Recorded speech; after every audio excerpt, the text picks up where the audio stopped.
कोटि समप्रभ निर्विघ्नं कुरु मे देव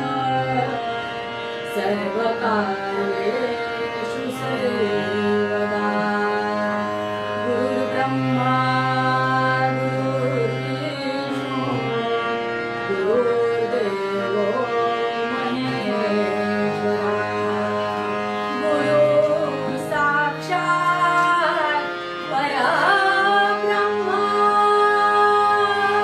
तस्मै श्री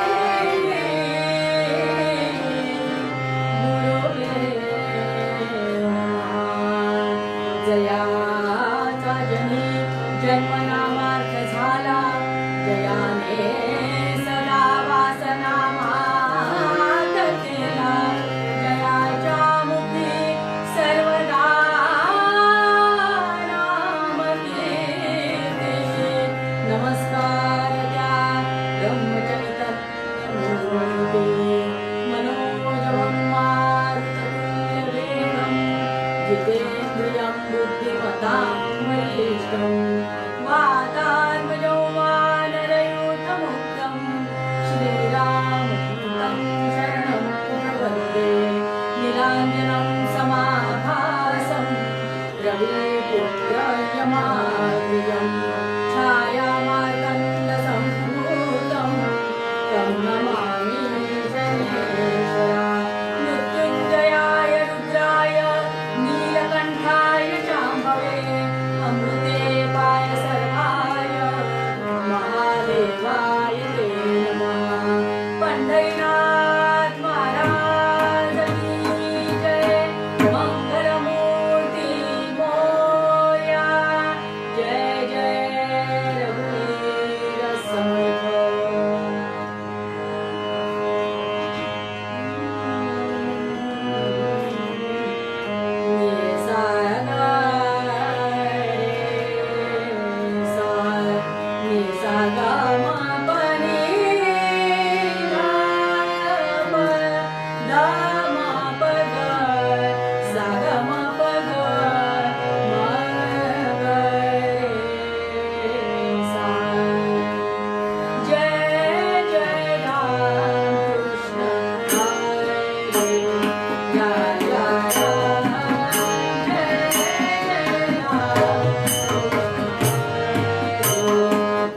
Yeah.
जय जय रघुवीर समर्थ पंढरीनाथ महाराज की जय.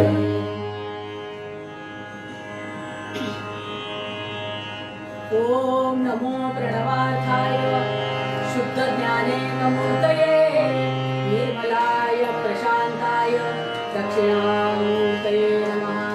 निधये सर्वविद्यानां विषजे भवरोगिणां गुरवे सर्वलोकानां दक्षिणामूर्तये नमः.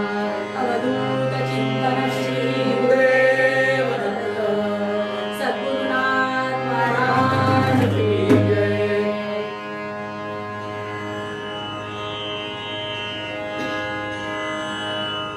माझं नाव सौ नीला सतीश खेर.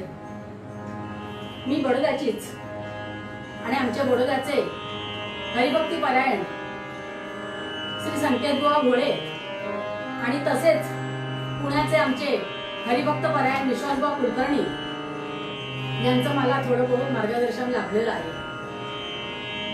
त्यांना मी इथूनच नमस्कार करते. त्याचप्रमाणे श्रोत्यांना सुद्धा, श्रोते तुम्ही जगदीश मूर्ती, तुम्हाला देखील मनापासून मी नमस्कार करते. शुक्लबुवा यांनी आज हरिकीर्तन पेजवरती हे जे ऑनलाईन कीर्तन माझ्यासाठी जे नक्की हा माझा सौभाग्याचा दिवस आहे आज. बघा श्रावण महिना आहे आणि मला त्यांनी सांगितलं, मला इतका आनंद झाला.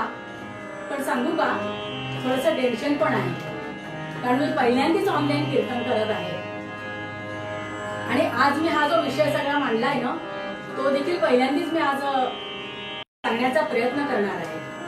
तेव्हा काही चुका असतील त्या माझ्या आणि जे चांगलं वाटेल ते सद्गुरूंचं. नमस्कार. आज मी निरूपणासाठी समर्थ रामदास स्वामींचा मनाचा श्लोक, मी शब्द जपून वापरला, मनाचे श्लोक, याला मनोबोध असं देखील म्हणतात. समर्थांचे मनाचे श्लोक 205 आहेत आणि जगी धन्य तो दास सर्वोत्तमाचा,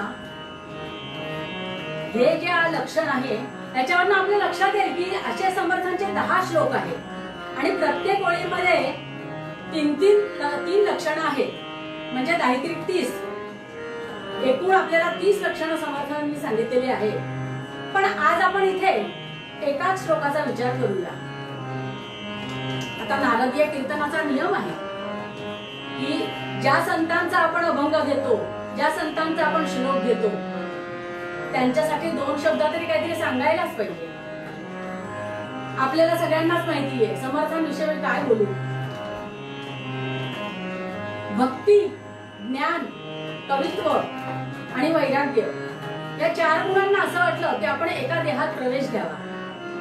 ते म्हणजे आमचे समर्थ. बालवयापासूनच बलवान, सूर्यनारायणाची उपासना, प्रभू रामचंद्रांची उपासना आणि हनुमानजीची उपासना अनन्य त्यांनी केलेली आहे. समर्थांनी तर दासबोध सुद्धा लिहिलेला आहे, आपल्याला सर्वांना माहितीच आहे. आणि समर्थ असं सांगतात, जे जे आपण शिकावे ते ते इतरा शिकवावे. हे देखील समर्थ आपल्याला उद्देशून सांगतात. आमचे वामन पंडित आहेत ना, त्यांनी समर्थांविषयी काय सांगितलं? शुका सारिके पूर्ण वैराग्य ज्याचे, वशिष्ठा परिज्ञान योगेश्वराचे, कवी वाल्मिका सारिका मान्य ऐसा, नमस्कार माझा सद्गुरू रामदासा. जय जय रघुवीर समर्थ, जय जय रघुवीर समर्थ, जय जय रघुवीर समर्थ.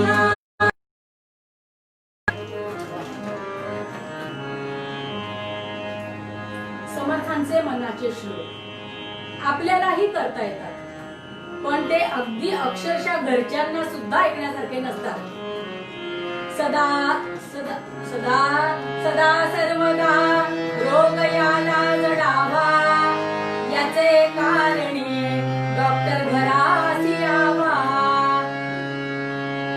मला वाटते याने आधी मरावे, आणि पुढचं हो तुम्हाला सगळ्यांनाच माहिती हो, याचे सर्व काही मजला मिळावे.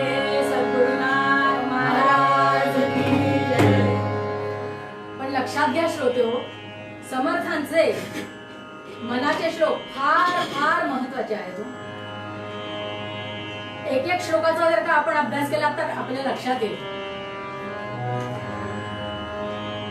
आता आपण काय करूया, शाळेमध्ये जात असताना आपण जेव्हा पेपर लिहायचो तेव्हा आपल्या हातात पेपर आला की आपल्याला ज्या प्रश्नांची उत्तर आपल्याला येतात, सुचतात, माहिती आहे, त्या प्रश्नांची उत्तर आपण अगोदर लिहितो आणि मग जी कठीण प्रश्न असतील त्याच्यावर डोकं खाजवत नसतो. तोच नियम आपण आता आज इथे वापरूया. आता परत मी गद्यात म्हणते. सदा देव काजी जिजे देह ज्याचा, सदा राम नामी वदे नित्य वाचा, स्वधर्मेची चाले सदा उत्तमाचा, जगी धन्य तो दास सर्वोत्तमाचा. जय जय रघुवीर समर्थ. सदा देव काजी जिजे देह ज्याचा, हे आपण जरा नंतर सोडूया. पण पुढचं काय? सदा राम नामी मध्ये नित्य वाचा.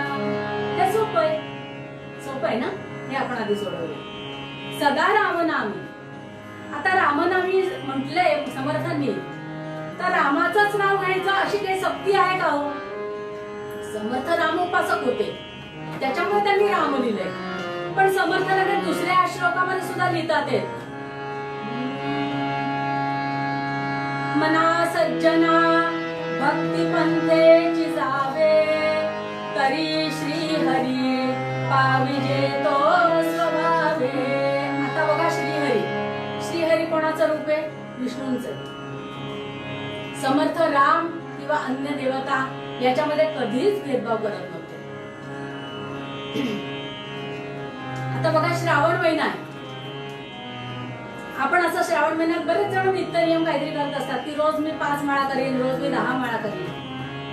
पण श्रावण महिना संपल्यानंतर तुम्ही म्हणाल आता मी काय झालं संपलं, मी फक्त श्रावण महिन्यापुरत्याच माळा करणार होते, चालणार नाही. नाम घ्यायला पाहिजे, सदा नाम घ्यायला पाहिजे, नित्य नाम घ्यायला पाहिजे. सदा येता जाता उठत बसता कार्य करिता, सदा देता घेता वदनी वदता ग्रास घेता, घरी दारी शय्येवरी अति सुखाचे अवसरी, समस्तांची लज्जा त्यजुनी भगवत चिंतन करी. जय जय रघुवीर समर्थ. नाम कसं घ्यायचंय? येता जाता घ्यायचंय. आता बघा काही लोकांचा आक्षेप असतो बरं का, आम्ही सारखं सारखं नाम घेतलं तर मग आमच्या पोटापाण्याचं काय? आम्हाला प्रपंचासाठी काहीतरी तर पैसा मिळवायला पाहिजे. आम्ही सदा नाम घेतलं तर कसं होईल? तर त्याच्यासाठी बघा आमच्या सावत्या मळ्यांना देखील आम्ही विचारलं की का हो नाम घेण्यासाठी तुम्ही मळा बंद केला का? सावत्या मळ्यांनी सांगितलं अजिबात नाही, काम करत असतानाच मी नाम घेतलेलं आहे. सागा पदानी दा प गा प ग सा कांदा मुळा भाजी कांदा मुळा भाजी कांदा मुळा भाजी कांदा मुळा भाजी कबकी खाय माझे कबकी खाय माझे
कांदामुळे भाजी अवघी पिठावाई माझी.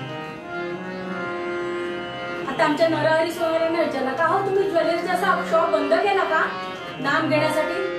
त्यांनी देखील सांगितलं जराही नाही काम करत असतानाच मी नाम घेतलेलं आहे. तसंच रोहिदास सांभार त्यांनी सुद्धा सांगितलं त्यांचं चपलेचं दुकान होतं त्यामुळे मी देखील काम करत असतानाच नाम घेतलंय. आणि अहो इतकं कशाला कबीर महाराज म्हणाले कबीराचे विणतो शेले कौशल्याचा राम. त्यांनी सांगितलं कबीराचे विणतो शेले अहो नाम घेता घेता शेलाचं काम चालूच ठेवलं. बाबडाया भक्तासाठी देव करिता कौशल्याचा राम माये कौशल्याचा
कबीरांनी देखील सांगितलं की अहो देव परमेश्वराचं नाव घेता घेता शेलाचं काम त्यांनी चालूच ठेवलं.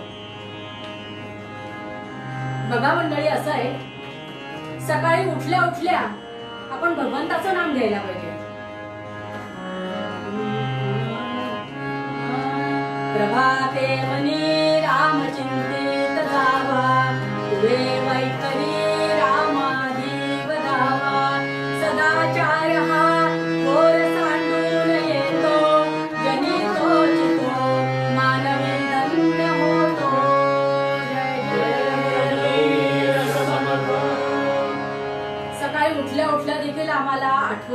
नाही भगवंताची. कित्येक माणसं झोपेत जातात, हो झोपेत जातात.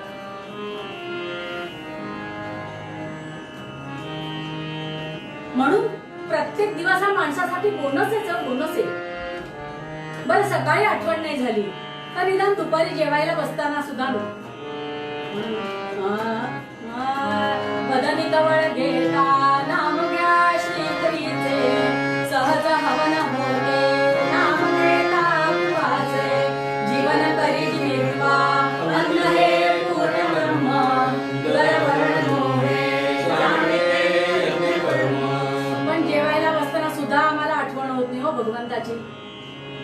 बरं मग निदान रात्री तरी झोपताना तरी भगवंताचं नाव घ्या. अख्ख्या दिवसाची दिनचर्या सांगा त्याला आणि भगवंताचे आभार माना. हे भगवंता आजचा दिवस तुझ्यामुळे चांगला गेला, भगवंताचे आभार माना. पण तेही कोणी करायला तयार नाही. पण श्रावण महिना चाललाय म्हणून मी सगळ्यांनाच सांगते, खरंच भगवंताचं नाव घ्या. आपल्याला हा जो एक एक दिवस मिळतो, सकाळी आपल्याला भगवंत उठवतात, जागं करतात. काही माणसं झोपेत जातात. त्यामुळे भगवंताचं नाव घेणं खूप जरुरी आहे. सदा नाम घ्या आणि नित्य घ्या. आता बघा सदा आणि नित्य याच्यात सुद्धा फरक आहे. सदा काय आपण बघा, मी तुम्हाला सांगते म्हणजे समजेल. श्वास हा सदा आहे आणि नित्य पण आहे.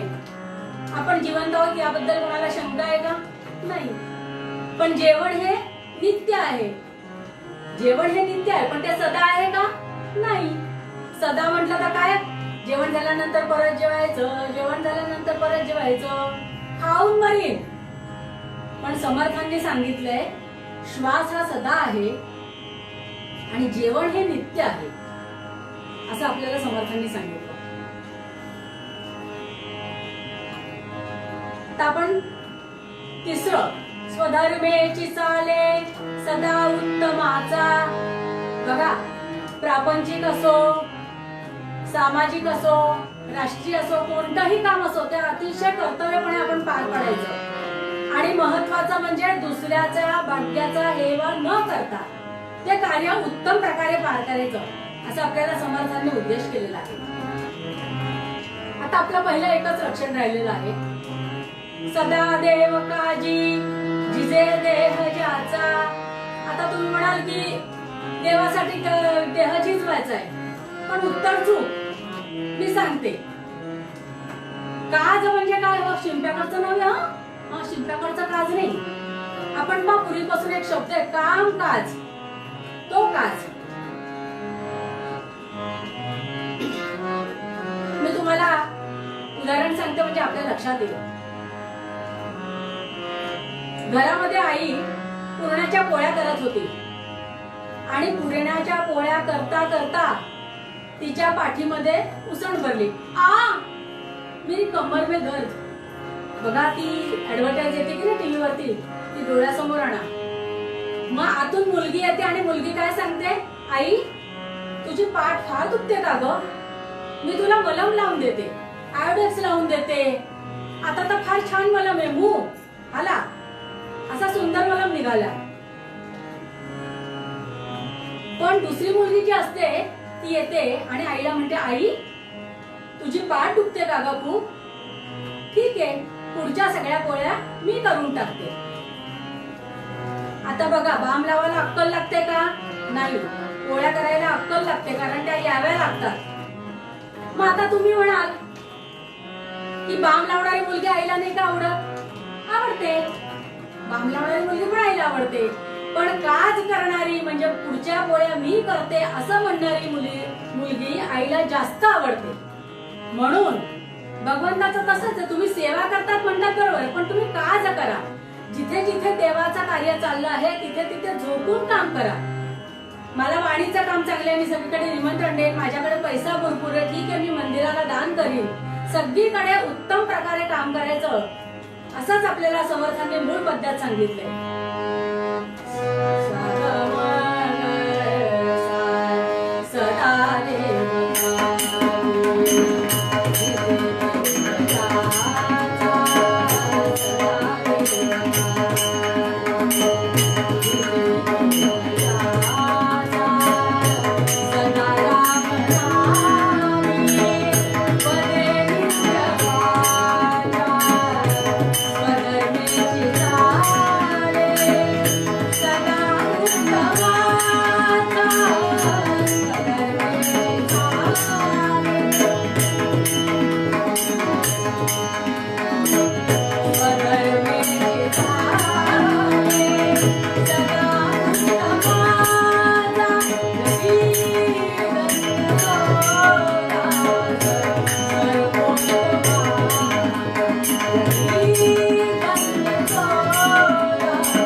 कीर्तनेच्या परंपरेप्रमाणे आपण 2 मिनिटं भजन करूया.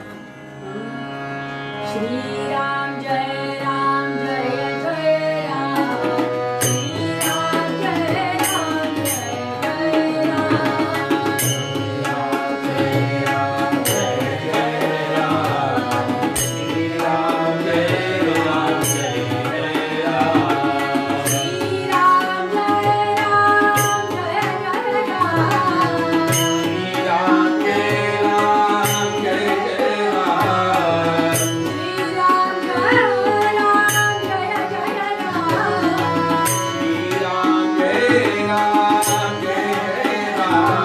श्रीराम जय राम जय जय राम, श्रीराम जय राम जय जय राम, ओ श्रीराम जय राम जय जय राम, ओ श्रीराम जय राम जय जय राम, श्रीराम जय राम जय जय राम, श्रीराम जय राम जय जय राम, श्रीराम जय राम जय जय राम, श्रीराम जय राम जय जय राम, श्रीराम जय राम जय जय राम,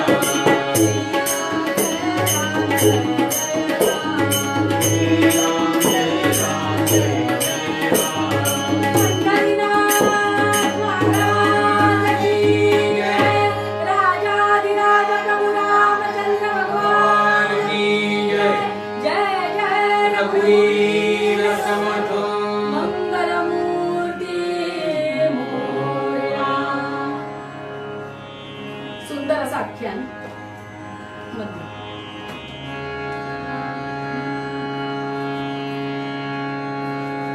पैठण क्षेत्री होता, पैठण क्षेत्री होता, भक्त सखा पूर्वदास नामाचा.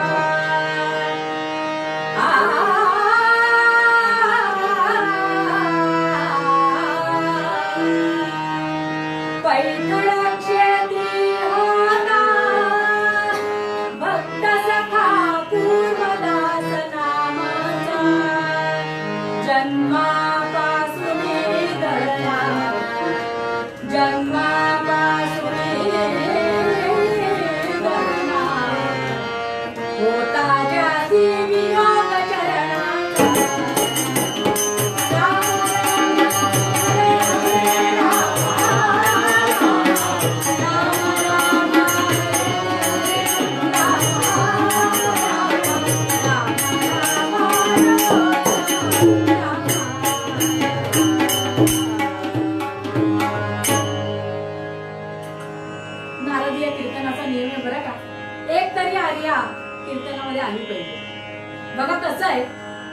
कीर्तनात आर्या,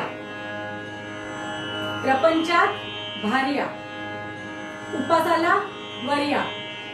आणि आमचे बुवा सांगतात काहीही नाही जमलं तर मंगलमूर्ती मोरया. पैठण क्षेत्र, या पैठणामध्ये कूर्मदास नावाचा पांडुरंगाचा एक भक्त होऊन गेला. नितांत श्रद्धा, नितांत प्रेम, नितांत भक्ती त्या पांडुरंगावरती होती त्याची. पण त्या कूर्मदास म्हणजे काय, कूर्म म्हणजे कासव, त्यांची गती कासवासारखी होती. पण काय हो, त्यांना दोन्ही हात नाही आणि दोन्ही पाय नाही, अशी बिचाऱ्यांची अवस्था होती. बरं नातेवाईक आप्तेष्ट म्हणाल तर तेही कोणी नाही. आणि हे कूर्मदास गावाच्या बाहेर एका छोट्याशा झोपडीमध्ये त्यांचं वास्तव्य. बघता बघता काय झालं, एका विठ्ठल मंदिरामध्ये एका कीर्तनकारांचं कीर्तन होतं आणि झुंडीच्या झुंडी कीर्तनाला जाऊ लागल्या. आता इकडे वर्णन करतात ते कूर्मदास, त्यांना इतकं वाईट वाटतंय की अरे पांडुरंगा, मला तुझ्या कीर्तनाला यायचंय. अरे पांडुरंगा, मला हाताची अपेक्षा कधीच नव्हती रे, पण निदान पाय दिले असतेस ना तरी मी धावत आलो असतो. कूर्मदास येता जाता कुणालाही काहीही बोलत नव्हते. आता गाव म्हटलं की दोन प्रकारची माणसं असतातच. काही चांगली माणसं होती, त्या कूर्मदासांना विचारायचे, कूर्मदासा तुम्ही जेवलात का, तुम्हाला पाणी देऊ का. काही माणसं त्यांची चेष्टा करायची, कूर्मदास काय झालं का जेवण, आता तुम्ही जेवणार तरी कसे, कारण तुम्हाला हातच नाही. बरं बाहेर कुठे जाऊन येऊ म्हटलं तर तुम्हाला पाय नाही. सांगू का अशी होते हो, कूर्मदासांना अतिशय वाईट वाटायचं की माझा कोणालाही त्रास नसताना लोक माझी चेष्टा का करतात. त्यांना अतिशय मनाला वाईट वाटायचं. पण आता ते कीर्तन तिथे चालू झालंय.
कुर्मदासांना ज्या दिशेला जायचंय त्या दिशेला कुर्मदास आपलं स्वतःचं शरीर झोकून द्यायचे.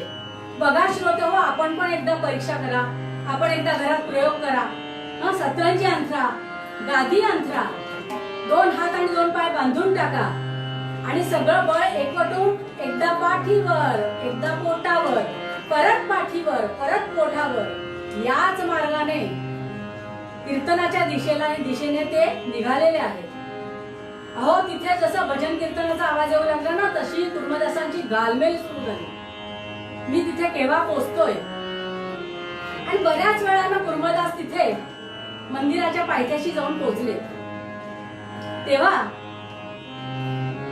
कीर्तनकारांचं एक पद कुर्मदासांच्या कानावर पडलं. वरचं पंढरीसी जा रे आल्यानो संसारा, पंढरीसी जा रे आल्यानो संसारा, दीनांचा सोयरा पांडुरंग, दीनांचा सोयरा पांडुरंग, पांडुरंग, पंढरीसी जा रे आल्यानो संसारा,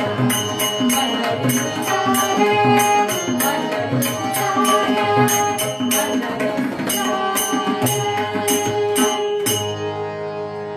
आणि कीर्तनकारांनी निरूपणाला सुरुवात केली की एकदा तरी हा मनुष्य देह आपल्याला जो मिळालेला आहे, तर एकदा तरी पंढरीनाथाला दर्शन करायला जायला पाहिजे. पांडुरंगाचं दर्शन करायचं, पंढरपूरला जायचं, त्या चंद्रभागेच्या पाण्यामध्ये स्नान करायचं, कळसाचं आणि राऊळाचं दर्शन घ्यायचं. हा आपल्याला लाखमोलाचा देह मिळालेला आहे याचं सार्थक करायचं.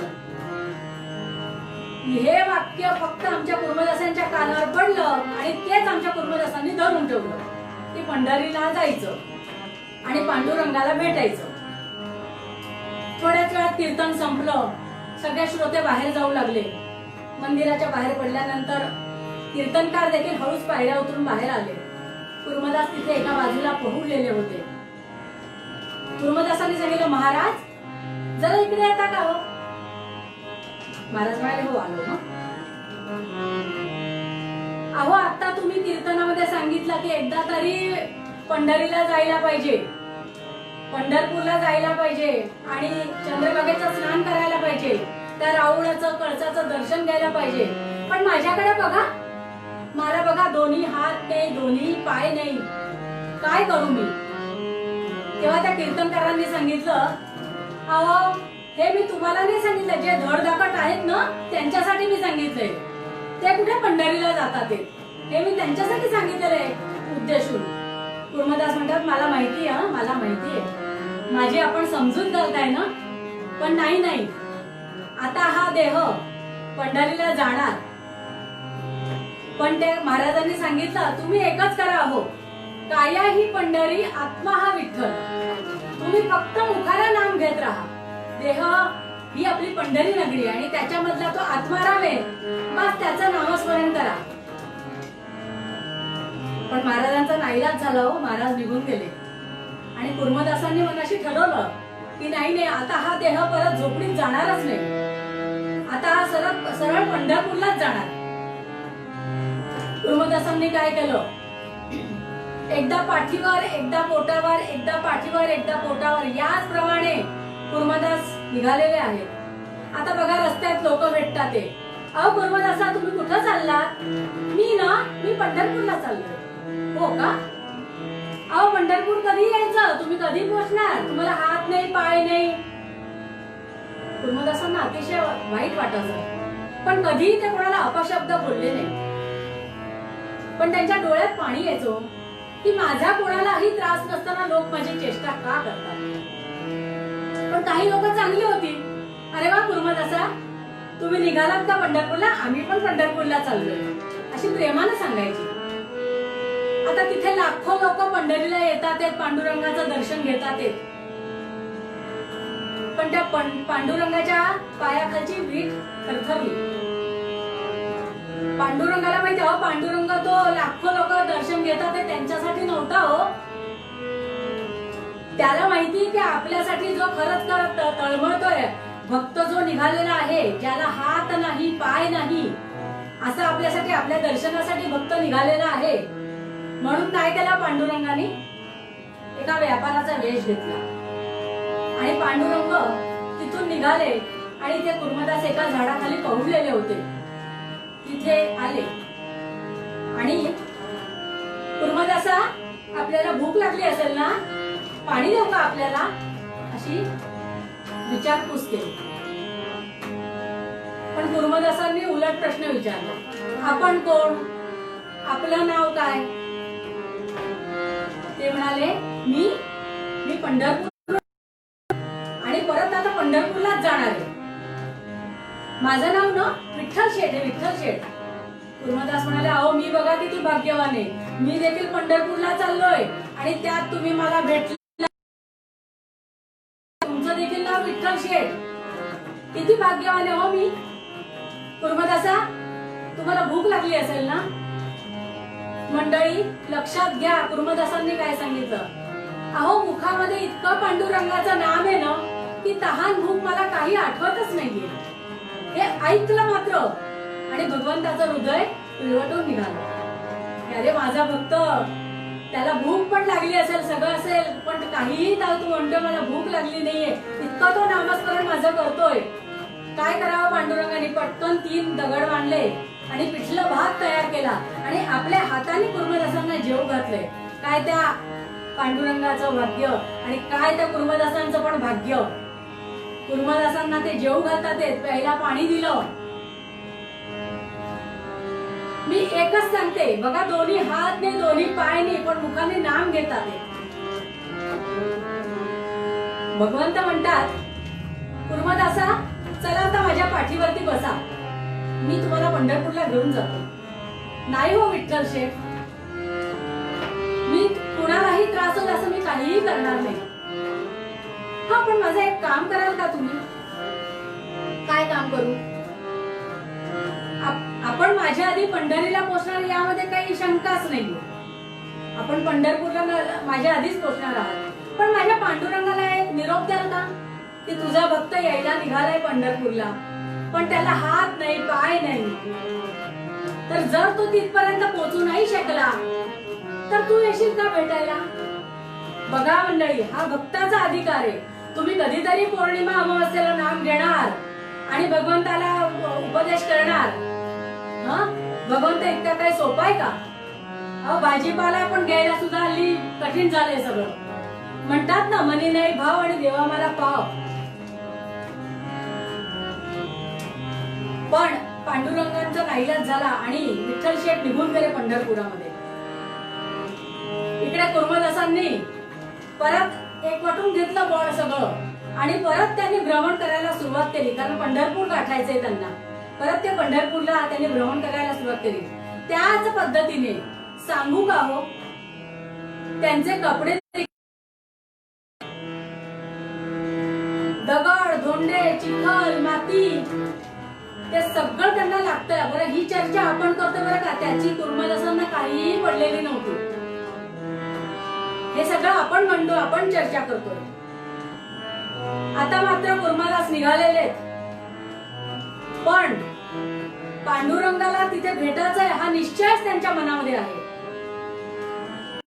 आणि एकदा पाठीवर, एकदा पोटावर, एकदा पाठीवर, परत पोटावर, याच प्रमाणे त्यांनी मार्गभ्रमण सुरू केलेलं आहे. थोड्या वेळाने काय झालं, पहाटेपर्यंत ते एका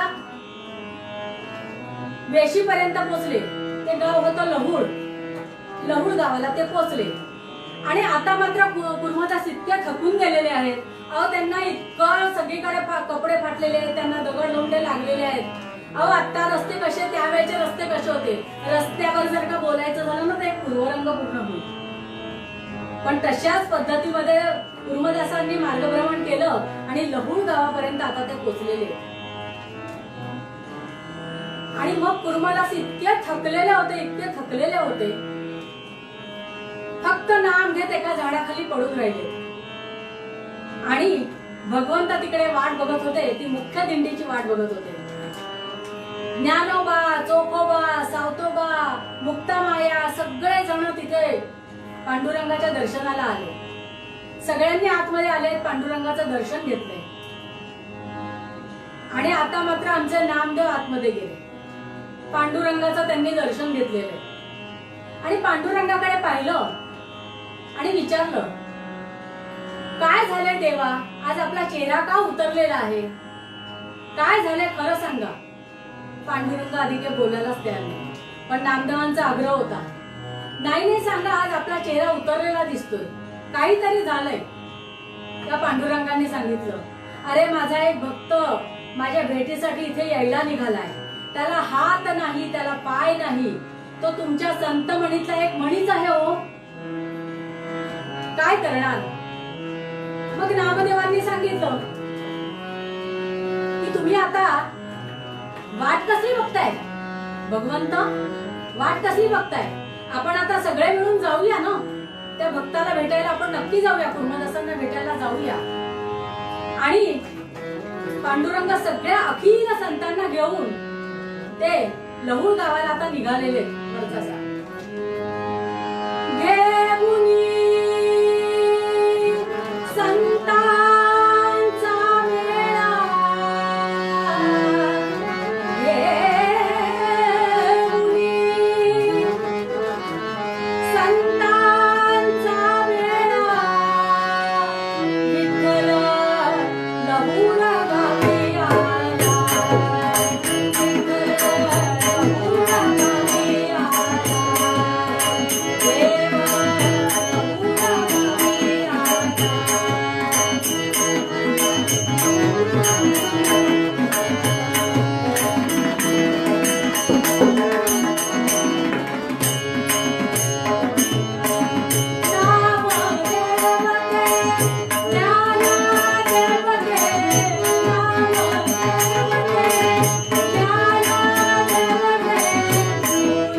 पांडुरंग सगळ्या संतांना घेऊन लहुळ गावाला निघालेले. आणि जिथे कुर्मदास एका झाडाखाली पहुडलेले होते, तिथं पांडुरंग आले. आणि पांडुरंगांनी हाका मारली, कुर्मदासा, कुर्मदासा उठा. अहो तुम्ही ज्यांचं आयुष्यभर नाम घेतलं, तो साक्षात पंढरनाथ आपल्याला भेटायला आलेला आहे. आपण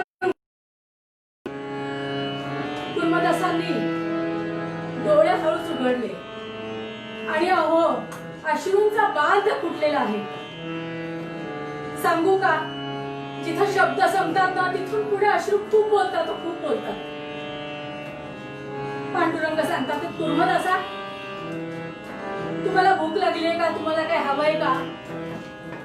मग कुर्मदासांनी सांगितलं, आपण तुम्ही माझ्याकडे बघा आणि माझ्या भावाला समजून घ्या, मी तुम्हाला कोटी कोटी वंदन करतो. मी पंढरपूरपर्यंत पोहोचू देखील शकलो नाही आणि आपण एकट्याने आलात, पण त्या अखिल संतांना घेऊन माझ्यासाठी आलाय. पांडुरंग म्हणतात, ते मी भरून पावलं, तुझी सेवा खूप उत्तम झाली, मी खूप भरून पावलं. कुर्मदासा काहीतरी आता मागा माझ्याकडे, काहीतरी मागा. कुर्मदास म्हणतात, काही नको. पांडुरंग म्हणतात, तुला हात देऊ का, पाय देऊ का तुम्हाला? नको रे. अरे ज्यांना दिले ते कुठे पंढरपूरला जातात, ते कुठे भगवंताचं नामस्मरण करतात, ते मला नाही दिले, हे फार चांगलं केलंस. असं नका करू, काहीतरी मागा, काहीतरी मागा हो कुर्मदास. कुर्मदास म्हणतात, बरं मग देणार असेल तर एक मागतो, आपण लहुळ गावाला कायम वास्तव्य कराल का? मग पांडुरंग 2 पावलं मागे सरकले आणि त्यांनी सांगितलं, तेवढं मात्र, कारण पंढरपूरला मला उद्या निघावंच लागेल, पण आपल्या प्रेमापोटी मी आजची रात्र इथे लहुळ गावात राहतो आणि सांगू का तुम्हाला, ती रात्र भजन कीर्तन प्रवचन करून अख्खी रात्र सगळ्या संतांनी जागवली आणि पहाटे नामस्मरण ऐकता ऐकता आमच्या कुर्मदासांनी देह ठेवला. आज देखील कुर्मदासांची समाधी लहुळ या गावामध्ये आहे. मंडळी चरित्रात वर्णन आहे. आज ही आषाढीची वारी आहे, कार्तिकीची वारी आहे. लोक जातात, तर आज आदल्या दिवशी लहुळ गावात लोक जातात, सगळे वारकरी लोक जातात, तिथे कुर्मदासांची आठवण करतात. भजन कीर्तन, कुणीही रात्री झोपत नाही. भजन कीर्तन करून संपूर्ण रात्र ते जागतात आणि भगवंताचं नामस्मरण करतात आणि दुसऱ्या दिवशी पुढे पंढरपूरला जाण्यासाठी निघतात. मला सांगा, काय होतं त्या कुर्मदासांकडे? त्यांना बिचाऱ्यांना हात नाही, पाय नाही, पण फक्त वाणीनं नाम त्यांनी घेतलेलं आहे आणि कल्याण केलेलं आहे. तर जसा त्यांना पांडुरंग प्रसन्न झाला तसा तुम्हा आम्हाला का होणार नाही? फक्त काय करायचंय? भगवंताचं नामस्मरण सतत घ्यायचं आहे, नित्य घ्यायचं आहे. आज घेतलं उद्या नाही असं नाही. हेच तर आपल्याला समर्थ मूळ पद्धत सांगतात. स्वधर्मेची चाले सदा उत्तमाचा, स्वधर्मेची चाले, स्वधर्मेची चाले.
हरिकीर्तन प्रतिष्ठान या पेजवरती मला जी कीर्तन करण्याची संधी दिली त्याबद्दल मी त्यांची कायम ऋणी राहील.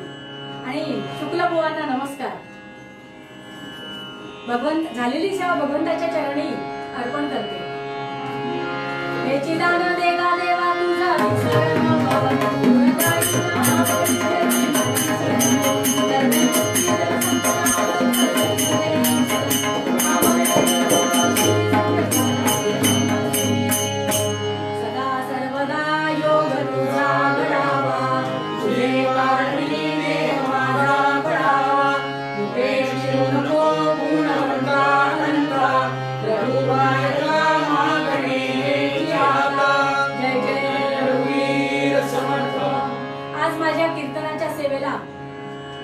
पेटी आणि तबल्याची साथ दिलेली आहे. त्यांची मी ओळख करून देते. संवादिनीवर श्री सुभाष टक्के, ते आमचे गुरुच आहेत. त्यांच्याकडनं पण मला बरंच मार्गदर्शन मिळतं. अष्टपैलू व्यक्तिमत्व हो त्यांचे. आणि मी बोलवलं की लगेच ते माझ्याकडे सेवेला येतात. त्याचप्रमाणे माझे सुपुत्र डॉक्टर अमित खेर यांनी तबल्यामध्येच आता डॉक्टर केलेला आहे, डॉक्टर पदवी मिळवलेली आहे. उत्तम तबला वाजवतात. आपण आता ऐकलंच, मी काय जास्ती कौतुक करणार हो. पण सगळ्यांना धन्यवाद देते आणि थांबते.